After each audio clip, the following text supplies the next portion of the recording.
Greetings and salutations from the road. My name's Ollie, and here's your loaf of daily bread. Today's loaf comes to us from one of my favorites, the late great Joseph Campbell. And he says, "Gods suppressed become devils, and often it is these devils whom we first encounter when we turn inward." I should probably provide a little bit of context for this quote. Essentially, what Joseph Campbell believed was that all the gods, all the demons, all the monsters, and all the heroes, the mentor figures, the tricksters, all of these characters that we see in myth over and over again, these are aspects of the psyche. At one point, I'm pretty sure Joseph Campbell said something like, all the gods, all the devils, all the angels and the demons, all the worlds are within you. And he was at least partially right. Because I can't tell you whether or not there are angels and demons outside of the mind, but I can certainly tell you that they exist within the mind, within the psyche, within people's imaginations. And as concepts, they certainly do exist. Now, me personally, I agree with Campbell.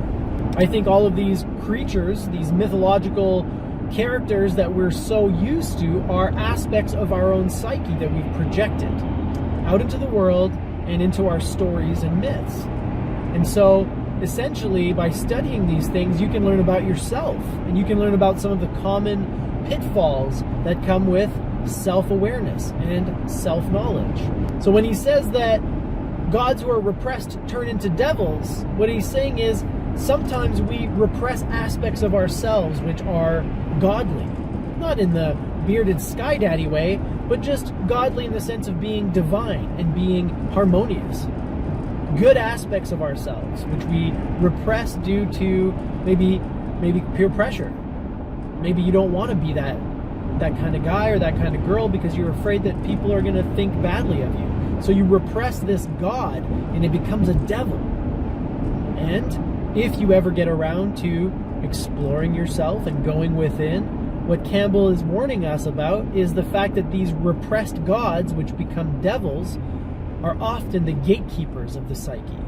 In other words, as soon as you start to go within yourself, these are the denizens that you are going to encounter, and they're not going to be pleasant.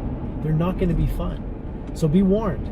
If you've been repressing aspects of your personality, if you've been repressing things about yourself, those things may become devilish. They may become monstrous. And if you ever decide to go within yourself and to learn who and what you truly are, that might just be the first thing you encounter, that monstrosity. It started life as a god, but because it was repressed and stored in a dark, dank dungeon at the very bottom of your mind, it has become something abominable. And it's the task of the hero to go within and to slay and tame all of these creatures. So be warned. It's still worth going in. Just know what you're getting into before you do. Hopefully that was some sage advice for you from Joseph Campbell. Hopefully you liked it. If not, go fuck yourself. Just kidding. I'll do better next time. Anyways, thanks for joining me, and live well, my friends.